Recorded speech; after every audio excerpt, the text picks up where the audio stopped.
Olá, meu nome é Luísa, eu curso o 7º semestre de farmácia na Universidade Federal do Ceará e atualmente eu faço parte do Centro de Estudos Farmacêuticos e Cosméticos, o Cefac, também da UFC.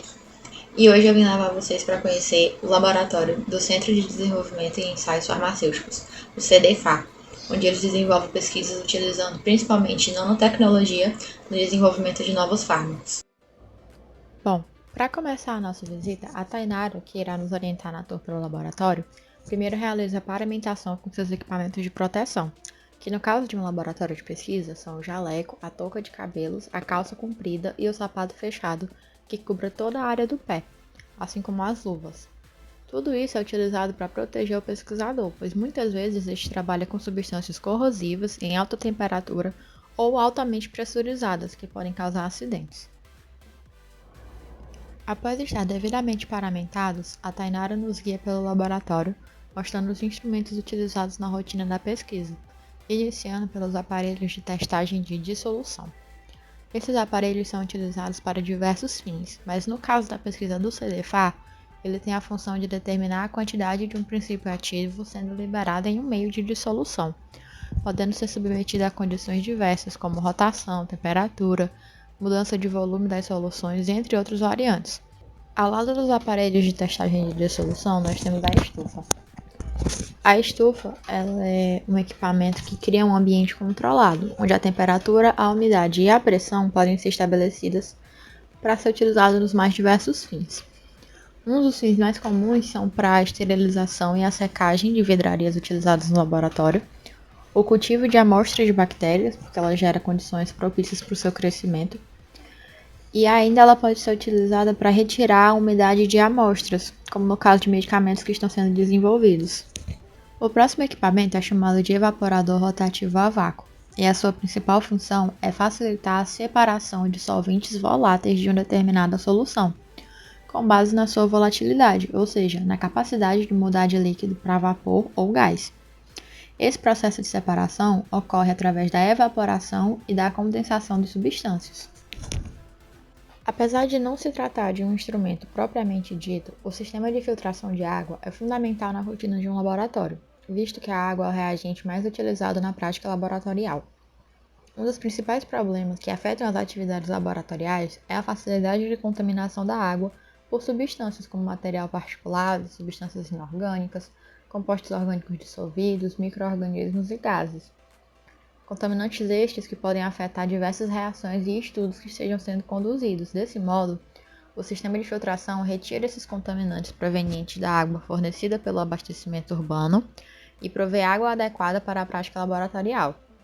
No caso do sistema de filtragem do CDFA, esse conta com 4 filtros, sendo estes um filtro de resina, um filtro de carvão ativado e 2 filtros compostos por membranas filtrantes de 1 micra e 5 micra de diâmetro de seus poros. O liofilizador é um equipamento utilizado em muitas áreas, desde laboratórios de pesquisa até mesmo na indústria alimentícia, farmacêutica e tecnológica. A liofilização é uma técnica de separação que utiliza a sublimação para realizar a desidratação de um produto. Ele consiste em 3 etapas que incluem o congelamento, a remoção do gelo e a separação da água contida na amostra. Na primeira fase, toda a água do material é transformada em gelo, e após isso ocorre o processo de sublimação, onde todo o gelo anteriormente produzido é transformado em vapor. Por fim, a terceira etapa permite retirar toda a água que ainda se encontra adsorvida no produto, sendo essa transformada em vapor. Esse é um processo muito importante para a manutenção de produtos, já que após esse procedimento o material não precisa ser mantido em ambiente refrigerado, fazendo com que o armazenamento dele seja mais simplificado. Em seguida, nós temos a centrífuga, que é um equipamento que utiliza a força centrífuga para acelerar o processo de sedimentação e realizar a separação de substâncias. Devido ao movimento de rotação, as partículas de maior densidade migram ao longo do eixo de rotação e são arremessadas para o fundo do container. Porém, nem todas elas sedimentam na mesma proporção. As partículas maiores sedimentam mais rápido que as menores. Assim, o tipo de substância pode ser separado do outro se houver uma diferença suficiente no tamanho e na taxa de sedimentação. Agora podemos observar o armário onde as vidrarias são mantidas. As vidrarias são instrumentos indispensáveis em laboratório, pois são empregadas em praticamente todos os procedimentos e são responsáveis pela medição exata na preparação de amostras e componentes para análise. Os principais tipos de vidraria utilizados na prática laboratorial são os beckers, as provetos e os balões volumétricos, que são normalmente compostos de vidro temperado e um tipo especial chamado vidro borosilicato, que apresenta menor coeficiente de dilatação, menor densidade que o vidro comum e por isso apresenta características ideais para o uso em laboratório. Agora observamos o sonicador de haste, que é um equipamento de laboratório utilizado em muitas aplicações, como na produção de dispersões, na desruptura da parede celular no caso de algumas células e também para a homogeneização de amostras. E ele age através da conversão da energia elétrica em energia mecânica, que gera vibrações na superfície da amostra, e essas vibrações criam ondas de pressão sobre o líquido, rompendo as forças moleculares de coesão dela. E assim, essa ação forma milhões de bolhas microscópicas que se expandem e implodem, causando a agitação da amostra. Agora observamos o banho-maria, que é utilizado para aquecimento de amostras dentro do laboratório. Esse aquecimento tem diversos fins, mas os principais se dão pela necessidade de realizar reações que demorariam muito em temperatura ambiente, assim realiza-se esse aquecimento no banho-maria para viabilizar essa reação, ou ainda porque a amostra possui componentes voláteis ou explosivos. Assim, ela não deve ser aquecida utilizando uma chama aberta, porque seria perigoso para o pesquisador. Então, ela é adicionada ao banho-maria, que realiza o aquecimento através do aquecimento da água, que por fim aquece a amostra de modo gradual e sobre baixa temperatura. Outro componente utilizado no laboratório é o medidor de pH, que ele pode ser utilizado principalmente para o controle de qualidade das amostras, dos reagentes, de todas as soluções que são analisadas na prática laboratorial. Esse que estamos observando é o espectrofotômetro ultravioleta visível. Ele atua através do lançamento de um feixe de luz do espectro visível ao espectro ultravioleta na amostra, gerando um gráfico com picos de absorvância. Ao serem analisados, esses picos de absorvância atuam na identificação dos componentes da amostra. Este trata-se do agitador magnético, que realiza a agitação mecânica da amostra pela adição de um ímã à solução, que é colocado em cima desta plataforma e realiza sua agitação através da formação de um campo magnético.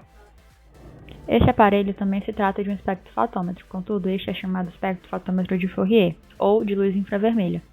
Ele também atua na identificação da amostra através da utilização de um feixe de luz. Contudo, a luz utilizada é do espectro infravermelho.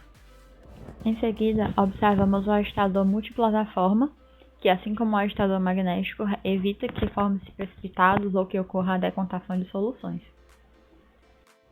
Agora observamos um sistema de cromatografia gasosa, que também é utilizado para identificação e separação de misturas. Contudo, essas misturas possuem a particularidade de serem voláteis. A principal diferença entre a espectrofotometria e a cromatografia gasosa trata-se do caráter volátil das substâncias e da utilização de gases inertes para carrear essas substâncias através do instrumento de análise. Agora observamos o sistema de cromatografia líquida de ultra desempenho, que, assim como a cromatografia gasosa, é utilizado para a separação e identificação de substâncias.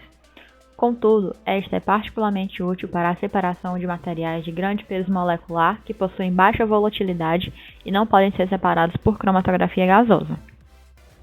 Bom, pessoal, estamos encerrando a tour pelo laboratório do CDFAR. Muito obrigada por assistirem.